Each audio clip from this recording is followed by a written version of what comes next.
अपराध की तह तक जाना है तो देखिए तहकीकात। नमस्कार, मैं हूं ब्रजेश रघुवंशी। जी हां, अपराध कभी अचानक नहीं होता, उसके पीछे छुपी होती है एक कहानी, एक साजिश और कई अनकहे सच। जो दिखाई देता है वो पूरा सच नहीं होता और जो सच होता है वो अक्सर छुपा दिया जाता है। कौन है गुनहगार, किसने रची साजिश और क्यों कानून की नजरों से बचता रहा अपराध? आपको हर सवाल का जवाब मिलेगा, हर झूठ के पीछे छुपा सच सामने आएगा, सबूत बोलेंगे, गवाह सामने आएंगे और अपराध की हर परत खुलेगी, क्योंकि यह सिर्फ खबर नहीं, यह है तहकीकात। वैलेंटाइन डे के दिन नोएडा शहर जश्न मनाने की तैयारी में था। जब पुलिस को सूचना मिली तब पुलिस ने मौके पर पहुंचकर कार के दरवाजे को खोला तो अंदर एक युवक और युवती बेजान पड़े थे।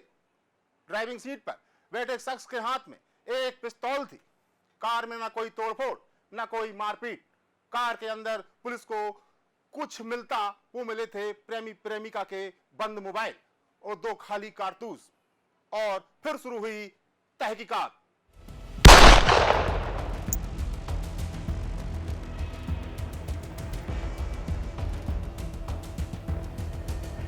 नोएडा शहर के सेक्टर नंबर 37 में रोड पर खड़ी एक कार में 2 लोगों की लाश मिली। शहर जब वैलेंटाइन डे की शाम की जश्न की तैयारियां कर रहा था, उस दिन एक प्रेमी जोड़े की लाश कार के अंदर से खून से लथपथ हालत में मिली। कांच तोड़कर जब कार के गेट को खोला गया तो अंदर कार की फ्रंट सीट पर युवक और युवती बैठे हुए थे। कार अंदर से लॉक था।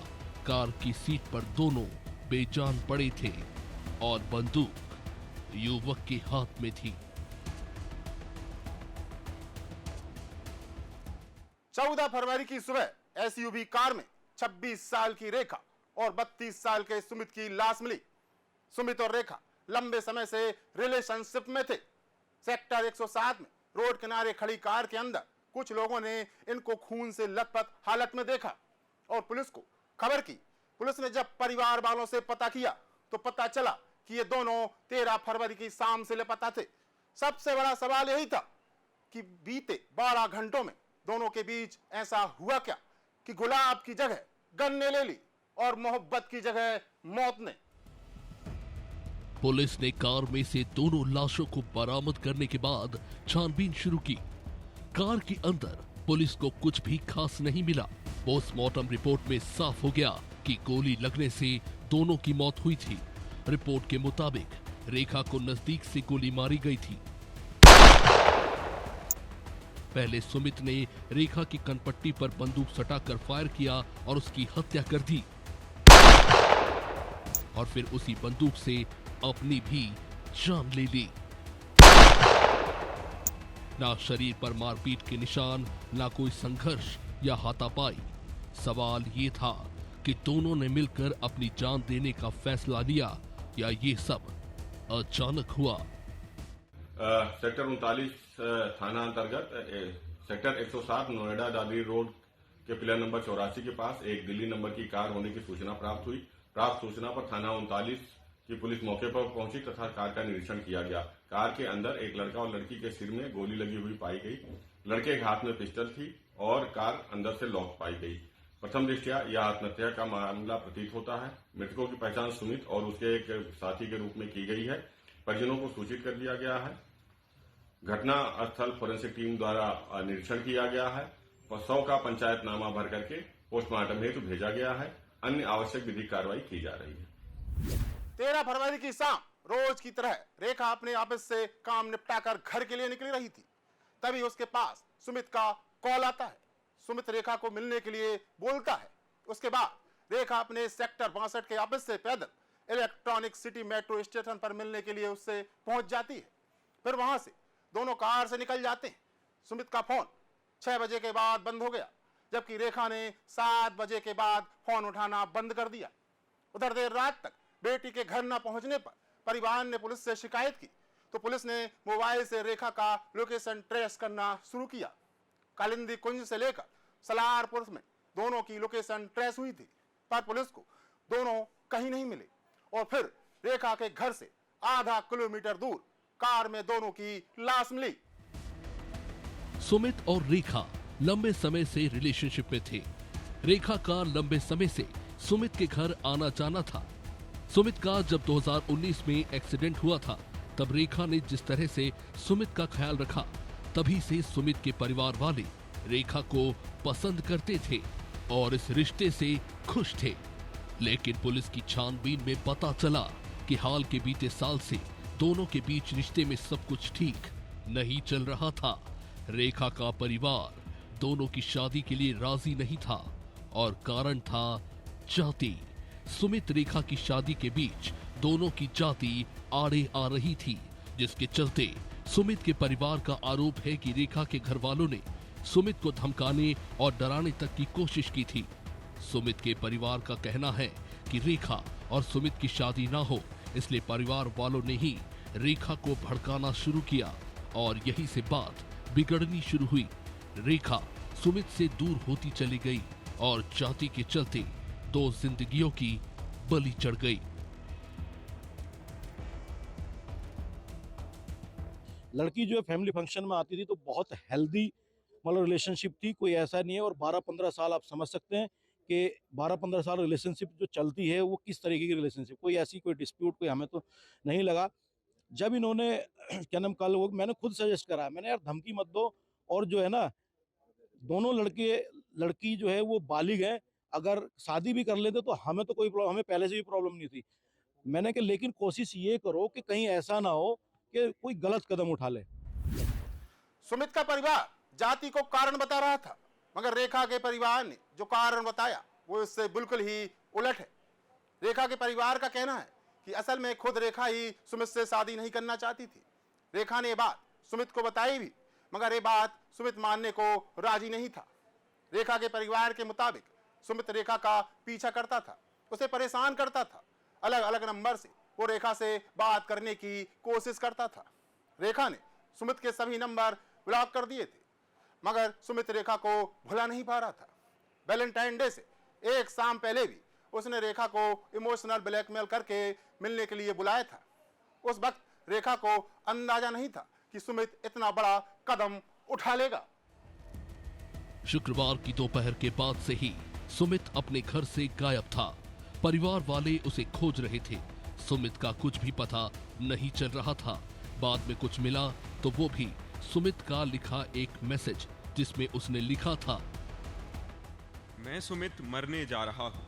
उसकी जिम्मेदार रेखा है, क्योंकि उसने मेरे साथ 15 साल रहकर मुझसे वादा किया था मुझसे शादी करेगी, और अब वो किसी और से शादी करने जा रही है। इसलिए मैं सुसाइड कर रहा हूँ, क्योंकि मुझे धोखा दिया गया है। मुझे रेखा ने धोखा दिया है, इसलिए मैं सुसाइड कर रहा हूँ। सुमित के परिवार के मुताबिक रेखा को भेजा गया सुमित का ये मैसेज उन्हें किसी दूसरे नंबर से रिसीव हुआ। 13 फरवरी की शाम से परिवार को सुमित के बारे में कुछ पता नहीं चला और अगले दिन उसका शव मिलने की खबर मिली।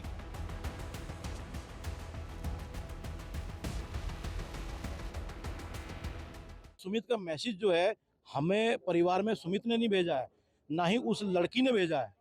ये मैसेज जो आया है उस ISD नंबर से आया, जो कि विदेश से जो नंबर आया ना, उसने ये मैसेज भेजा है।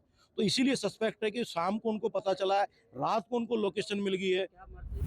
मैं तुम्हें भूल जाऊं ये हो नहीं सकता, और तुम मुझे भूल जाओ ये मैं होने नहीं दूंगा।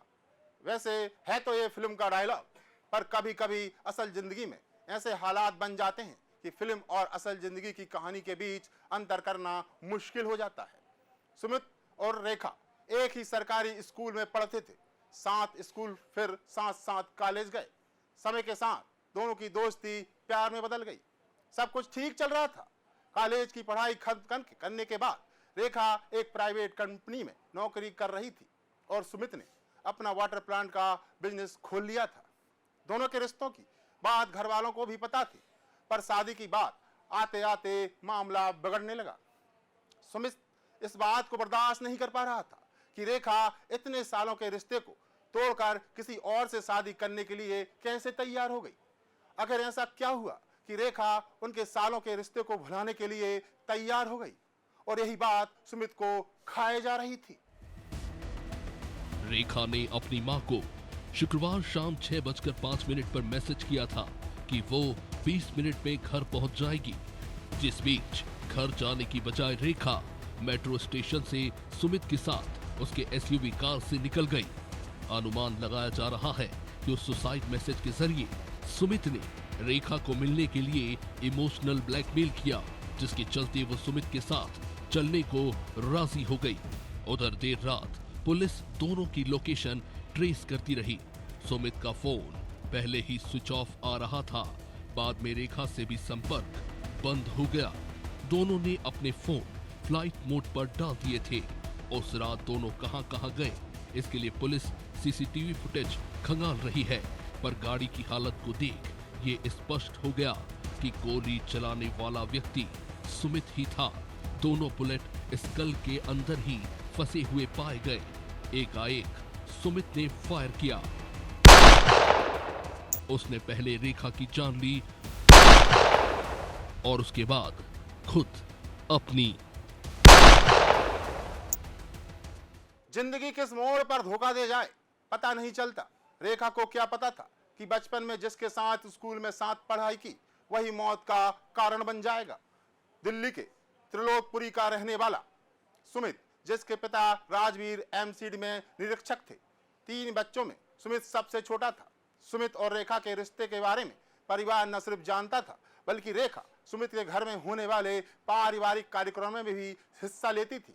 दोनों की मौत के लिए सुमित के परिवार वाले रेखा के परिवार को जिम्मेदार बता रहे हैं। उधर रेखा के पिता देवचंद जातिवाद के आरोपों को गलत बता रहे हैं। पिता के मुताबिक उनकी 3 बेटियां हैं, जिनमें सबसे छोटी रेखा थी। उनकी दोनों बेटियों ने लव मैरिज की थी, बस रेखा की शादी होनी थी। रेखा के परिवार का कहना है कि रेखा खुद सुमित से शादी नहीं करना चाहती थी। बताया तो ये भी जा रहा है कि सुमित और रेखा में अलगाव हो गया था। रेखा सुमित से दूरी बना रही थी, जो बात सुमित को नागवार गुजरी।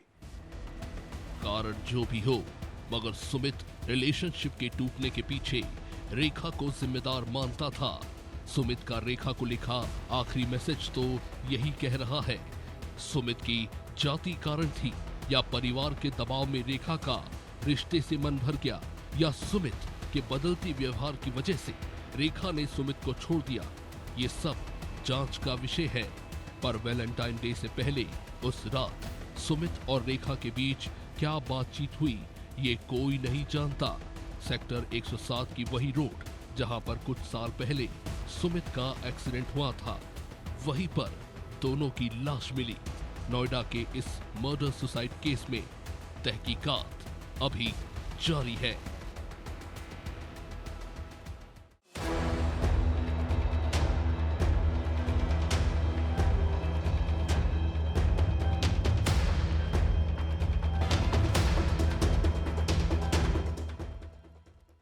मेरे पास ज्यादा टाइम नहीं है, मां वो मुझे मार देगा। ये शब्द थे उस लड़की के जिसे उसकी मां ने पढ़ने के लिए घर से दूर भेजा था। सोचिए उस मां पर क्या बीती होगी जब अचानक फोन पर उसने ये सब बातें अपनी बेटी के मुंह से सुनी होंगी। घर से सैकड़ों किलोमीटर दूर फूल सी बच्ची जो दर्द से कराह रही थी, दहशत में अपनी जान बचाने के लिए मां से मदद मांग रही थी, क्योंकि 19 साल की उस लड़की ने जिस इंसान पर भरोसा किया वो राक्षस बन गया और उसे कैद करके तड़पाता रहा। मां ने तुरंत 112 पर पुलिस को शिकायत की, जिसके बाद पुलिस ने पीजी में पहुंचकर पीड़िता को रेस्क्यू किया और उसकी गंभीर हालत को देखते हुए उसे तुरंत अस्पताल में भर्ती कराया। अपने लिव इन रिलेशनशिप के चलते 19 साल की लड़की अधमरी हालत में दिल्ली के सफदरगंज अस्पताल में भर्ती है, जिसके बॉयफ्रेंड शिवम के मन में बसा एक शक दोनों के रिश्ते को जहरीला करता गया। बढ़ते बढ़ते ये शक शिवम के दिमाग में एक मनोवैज्ञानिक बीमारी का रूप ले चुका था, मगर जब तक वो समझ पाती बहुत देर हो चुकी थी।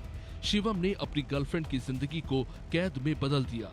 वो उसकी हर बात पर नजर रखता था, उससे मानसिक रूप से प्रताड़ित करता था। गाली देना, ताने मारने से मामला शुरू हुआ और उसके बाद शिवम ने युवती के साथ मारपीट शुरू कर दी। युवती चुपचाप सब कुछ सहती रही और यही उसकी गलती थी। देखिए, इस मामले में बादशाहपुर पुलिस स्टेशन में एक इन्फॉर्मेशन पुलिस को मिली थी और इन्फॉर्मेशन में पाया गया था कि पीजी में एक व्यक्ति के द्वारा अपनी किसी मित्र के साथ में मारपीट है वो की गई है। पुलिस के द्वारा तुरंत वहां जाकर के चेक किया गया था, जिसमें कि लगाए गए एलिगेशंस की पुष्टि हुई थी। पुलिस के द्वारा मामले में एफआईआर रजिस्टर की गई है। एफआईआर रजिस्टर करने के बाद में इसमें एक 19 वर्षीय व्यक्ति था जिसको पुलिस के द्वारा गिरफ्तार किया गया है। ये व्यक्ति है, इसकी पहचान शिवम के रूप में हुई है। ये बेसिकली दिल्ली का रहने वाला है। फिलहाल पुलिस के द्वारा इस अक्यूज को अरेस्ट कर लिया गया है। जो विक्टिम थी उसको ट्रीटमेंट के लिए पुलिस के द्वारा हॉस्पिटलाइज कराया गया है। बाकी मामले फर्दर कार्रवाई पुलिस के द्वारा की जा रही है। त्रिपुरा से 19 साल की छात्रा पढ़ाई करने गुरुग्राम आई थी, जहां उसने एक प्राइवेट कॉलेज में बीएससी बायोटेक्नोलॉजी की पढ़ाई शुरू की। 6 सितंबर 2025 को एक ऑनलाइन डेटिंग ऐप के जरिए उसकी मुलाकात दिल्ली के नरेला के रहने वाले 19 साल के शिवम से हुई। समय के साथ दोनों करीब आ गए, दोस्ती प्यार में बदल गई और फिर दोनों साथ में लिव इन में रहने लगे। पर साथ रहते रहते शिवम का व्यवहार बदलने लगा। शिवम लड़की पर शक करने लगा, जिसके चलते दोनों के बीच लड़ाई होने लगी। पर हद तो तब हो गई जब शिवम ने युवती पर हाथ उठाना शुरू कर दिया। इस बात को नजरअंदाज करना युवती को भारी पड़ गया। 16 फरवरी को पीजी में लाने के बाद से शिवम फिर अपने पुराने रवैये पर लौट आया। उसने युवती की जिंदगी को नर्क बना दिया। सेक्टर 69 के उस बंद पीजी कमरे में शिवम ने युवती को शारीरिक और मानसिक यातनाएं देना शुरू कर दिया। शिवम ने अपनी गर्लफ्रेंड पर मुक्कों और लातों की बरसात कर दी। पानी पीने वाली भारी स्टील की बोतल से उसके सर और शरीर पर अनगिनत वार किए, जिससे वो लहूलुहान हो गई। जब इससे भी उसका मन नहीं भरा तो उसने एक मिट्टी के बर्तन को छात्रा के सिर पर दे मारा, जिससे वो बुरी तरह जख्मी हो गई। पर फिर भी शिवम को तरस नहीं आया। उसने बेरहमी से छात्रा के बालों को पकड़कर उसके सिर को बार बार कमरे की दीवार और लोहे की अलमारी पर पटका। 19 साल की लड़की जब अस्पताल पहुंची तो उसके सर से लेकर चेहरा तक सब कुछ सूजकर काला पड़ चुका था। देखिए, ये जो एक्यूज और ये जो विक्टिम है, ये दोनों पिछले कुछ समय से एक दूसरे को जानते हैं। ऐसा अभी तक ये पूछताछ में सामने आया है कि इन दोनों की कोई शादी की कोई बातचीत चली थी। बाद में किसी बात को लेकर के मनमुटाव हुए थे। मनमुटाव के बाद में ही एक्यूज के द्वारा इस मारपीट की घटना को अंजाम दिया गया था। विक्टिम की प्राइवेसी को देखते हुए और केस की सीरियसनेस को देखते हुए पुलिस के द्वारा एक्यूज को तुरंत अरेस्ट कर लिया गया था और मामले में जो फर्दर कार्रवाई पुलिस के द्वारा वो की जा रही है। शिवम की हैवानियत से छात्रा बेहद डर गई थी। वो अपने आप को शिवम के सामने बेबस महसूस करने लगी थी। शिवम युवती पर अत्याचार तो करता ही था, साथ ही उस पर दबाव बनाता था कि ये बात वो अपने परिवार को न बताए। युवती इस उम्मीद में थी कि शायद हालात सुधर जाएंगे, लेकिन उसके बाद 13 फरवरी 2026 को शिवम ने अपने नाम पर गुरुग्राम के सेक्टर 69 में एक नया पीजी रूम किराए पर लिया। कुछ दिन सब कुछ ठीक रहा, लेकिन उसके बाद चीजें पूरी तरह से नियंत्रण से बाहर हो गईं। उसने गर्लफ्रेंड को कमरे में बंधक बना दिया। उस लड़की को 3 दिन तक टॉर्चर किया। 3 दिन लगा था। शिवम एक ही रूम पे मुझे अटक करके रख दिया, लॉक करके रखा। हैवान बॉयफ्रेंड ने लड़की को पिलाया पेशाब। मेरे लड़के के ऊपर सूसू किया, ये लड़की को सूसू खिलाया। चाकू से शरीर को छलनी कर दिया। मेरा लड़की को इतना काटा 10 इंच और इतना 3 इंच का नीचे दाब दिया। लाइटर से जला दिए लड़की के गुप्तांग। बोला ये सैनिटाइजर दे के प्राइवेट बात दिन में 3 बार जलाता है। मां ने बताया कि 16 से लेकर 18 फरवरी के बीच शिवम उनकी बच्ची को 3 दिनों तक तड़पाता रहा। उसने धारदार चाकू से उनकी बेटी को पैरों पर कई गहरे जख्म दिए। इससे भी जब उसका मन नहीं भरा तो उसने घिनौनेपन की सारी हदें पार कर दी और छात्रा के प्राइवेट पार्ट पर ज्वलनशील हैंड सैनिटाइजर छिड़ककर उसे माचिस से आग लगा दी। 19 साल की लड़की आग की जलन और असहनीय दर्द से तड़पती रही। उसने छात्रा को निर्वस्त्र हालत में तड़पने के लिए छोड़ दिया। दर्द से तड़पती युवती पर राक्षस बन चुके बॉयफ्रेंड शिवम ने शरीर पर पेशाब किया और जबरदस्ती उसे पेशाब भी पिलाया। उस हालत में उसने कई वीडियो भी अपने मोबाइल में रिकॉर्ड किए। ताकि युवती किसी को सच ना बता सके और उन वीडियो का इस्तेमाल कर वो उसे ब्लैकमेल कर सके। 15-16 तारीख में रात में 10 बजे ये पता चला, मेरे लड़की फ़ोन करके बोला माँ 3 दिन लगातार मुझे पास टाइम नहीं है, मैं मर जाऊंगा, मुझे मार डालेगी। मैं बोला क्यों, कौन मार डालेगी? मेरा लड़की बोला मुझे मार डालेगी, शिवन नाम का एक लड़का है, ये मुझे मार डालेगी। 3 दिन लगातार मुझे 24 घंटा 3 दिन लगातार 24 घंटा मुझे पिटाया, माराया, जलाया, ये बोला। आज मुझे बिल्कुल मार डालेगा, ये बोल के गया। तो मेरी कितने समय से शिवम के साथ आपकी लड़की रह रही थी और कहाँ पर, मतलब कैसे कैसे चोट शिवम ने आपकी लड़की को पहुँचाई? मेरा लड़की बोला माँ 3 दिन लगातार शिवम एक ही रूम पे मुझे अटक करके रख दिया, लॉक करके रखा, खाना खुना कुछ नहीं दिया, मेरे ऊपर सूसू किया, मेरे लड़की के ऊपर सूसू किया। ये लड़की को सूसू खिलाया, उसको बोला ये सैनिटाइजर दे के प्राइवेट पार्ट दिन में 3 बार जला दिया, 3 दिन लगातार। मेरी लड़की को ऐसे किया। चाकू से भी हमला किया गया? चाकू मेरा लड़की का हाथ और पाँव बांध के चाकू दे के उसको पैर को नीचे काटा और इधर हाथों को ऊपर। मेरा लड़की को इतना काटा 10 इंच और इतना 3 इंच का नीचे दाब दिया। तो इतने काटा है।